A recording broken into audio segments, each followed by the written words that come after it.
दोस्तों, दुनिया का कोई भी नेता, अय्याश, नशेड़ी मुंह उठाकर इस्लाम के बारे में कुछ भी बोल देता है, लेकिन मजाल इन बेगैरत मुस्लिम हुक्मरानों की कि उसको पलटकर कोई जवाब दे सके। जैसे वो डच नेता, उसने कहा कि अगर मैं प्रधानमंत्री बन गया नीदरलैंड का तो यहां की सारी मस्जिदों को तुड़वा दूंगा, कुरान पर प्रतिबंध लगा दूंगा, नमाज को बंद करवा दूंगा। बहुत सारी बातें कही, लेकिन मजाल किसी की कि उसको लौटकर कोई तगड़ा जवाब दे सके। हाल ही में मैंने आपको यह खबर दी थी कि अर्जेंटीना का राष्ट्रपति इसराइल के दौरे पर आया।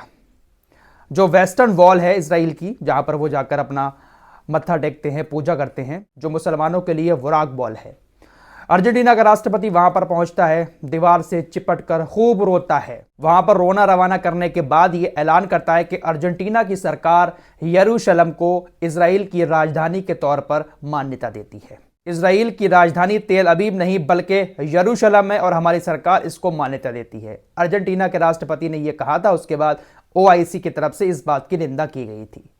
फिलहाल अब खबर यह आ रही है और इजरायली मीडिया की यह रिपोर्ट है कि अर्जेंटीना के राष्ट्रपति जेवियर माइली ने एक और बड़ी बात कही इजरायली दौरे पर। इसने कहा कि मसीहा को लाने के लिए इस्लाम की तीसरी सबसे पवित्र मस्जिद अक्सा को ध्वस्त करना पड़ेगा।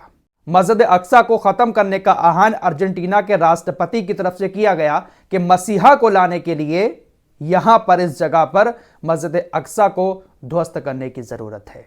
इतनी बड़ी बड़ी बातें ऐसे अय्याश नेताओं की तरफ से बोली जाती हैं, लेकिन किसी की तरफ से कोई जवाब नहीं दिया जाता है, सिर्फ निंदा कर दी जाती है। अय्याश इसलिए कह रहा हूं इसको क्योंकि ये वाकई में बहुत बड़ा अय्याश है। इसकी अभी हाल ही में बहुत सारी वीडियोस वायरल हुई जहां पर ये खुलेआम लड़कियों के साथ मंच पर खड़े होकर गंदी गंदी हरकतें कर रहा था। साथ ही साथ इसको लेकर एक खबर यह भी चली थी कि ये अपनी बहन से ही शादी करने जा रहा है, अपनी बहन के साथ बहुत कुछ करता है। हालांकि इसने कहा ये सारी खबरें झूठी हैं। ये बात इसलिए सामने आई थी क्योंकि इसने कहा कि जब मैं राष्ट्रपति बन जाऊंगा अर्जेंटीना का तो फर्स्ट वुमेन मेरी बहन होगी। फर्स्ट वुमेन उसको कहा जाता है किसी देश में राष्ट्रपति की जो बीवी होती है। तो ऐसी चर्चाएं हुई कि ये अपनी बहन से ही शादी करना चाहता है और बहन के साथ बहुत कुछ करता है, इसीलिए इसको बहुत बड़ा अय्याश नेता माना जाता है। आइए अब रफा की तरफ चलते हैं। सारा मामला आप लोगों को मालूम ही है। गाजा में अब रफा ही एक ऐसा एरिया बचा है जहां पर गाजा के सारे लोग अपनी जिंदगी को गुजार रहे हैं। बहुत घनी आबादी है, 15 से 20 लाख लोग यहां पर मौजूद हैं।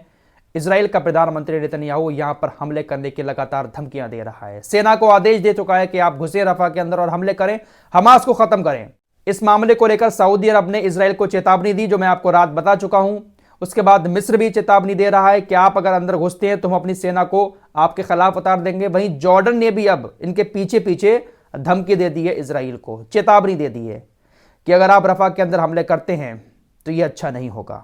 लेकिन इन गुलाम देशों की चेतावनियों का असर नेतन्याहू के ऊपर कुछ भी नहीं पड़ रहा है। नेतन्याहू कह रहा है कि जो देश हमें रफा पर हमले करने से रोक रहे हैं वो हमें हमास से जीतने के लिए रोक रहे हैं। यह बंदा पूरी तरह से पागल हो चुका है और पूरी दुनिया इसको कुछ कह भी नहीं रही है। गाजा के अंदर हमास को खत्म करने के नाम पर इसने कितने सारे लोगों को मार दिया।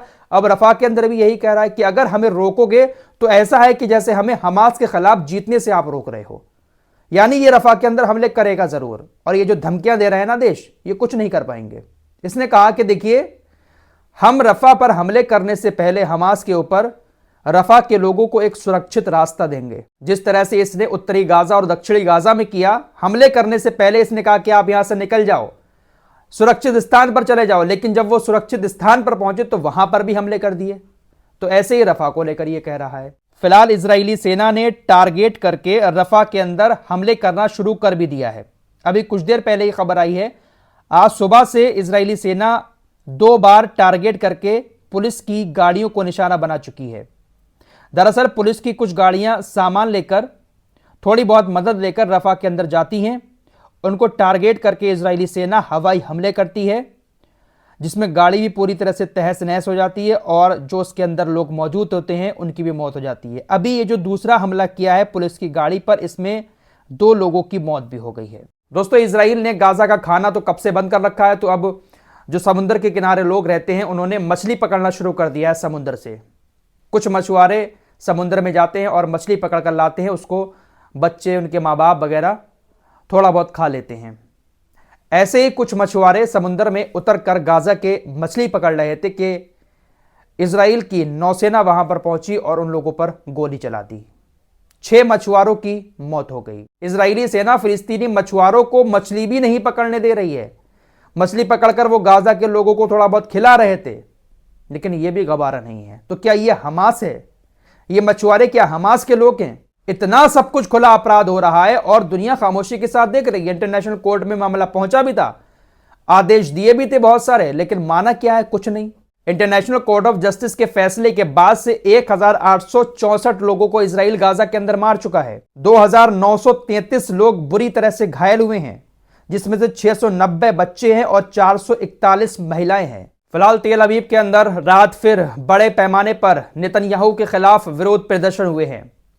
लोग यही मांग कर रहे हैं कि नेतन्याहू आप जल्द से जल्द इस्तीफा दें और हम दोबारा से इजराइल के अंदर चुनाव कराएंगे, क्योंकि आपकी बस की बात नहीं है कि आप हमास से हमारे बंदूकों को छुड़ा पाएं। खबर इराक और सीरिया से आ रही है कि अमेरिका इराक और सीरिया से आने वाले 90 दिनों के अंदर अपनी सेना को वापस ले लेगा। पिछले 30 साल से अमेरिकी सेना इराक और सीरिया में पैर जमाए हुए बैठी थी, लेकिन बहुत सारे युद्ध हुए हैं मिडिल ईस्ट के अंदर, हमेशा कुछ ना कुछ होता रहता है। अमेरिकी अधिकारियों का कहना है कि अब हम इससे थक चुके हैं, हमारी सेना लड़ाई लड़ते लड़ते थक चुकी है, इसलिए हम 90 दिनों के अंदर अपनी सेना को इराक और सीरिया से वापस ले लेंगे। दरअसल इराक की संसद में भी एक प्रस्ताव लाया जा रहा है, वोटिंग हो रही है अमेरिका को यहां से भगाने के लिए।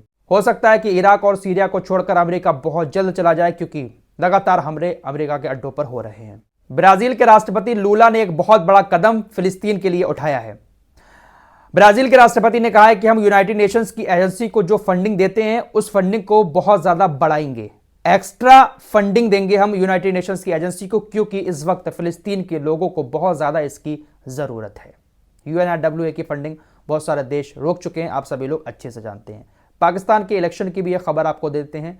पाकिस्तान के अंदर अभी भी कौन जीता है कौन हारा है ये फाइनल नहीं हो पाया है।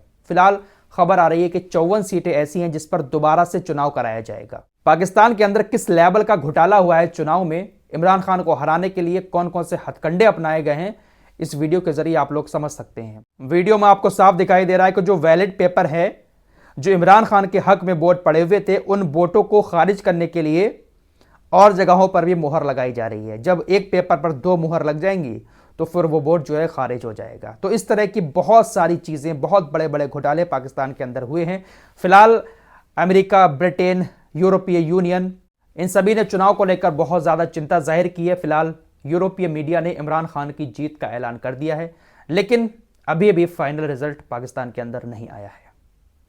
फिलहाल इस रिपोर्ट में इतना ही, मिलते हैं कुछ और नई खबरों के साथ। तब तक के लिए अपना ख्याल रखिए। अल्लाह हाफिज़।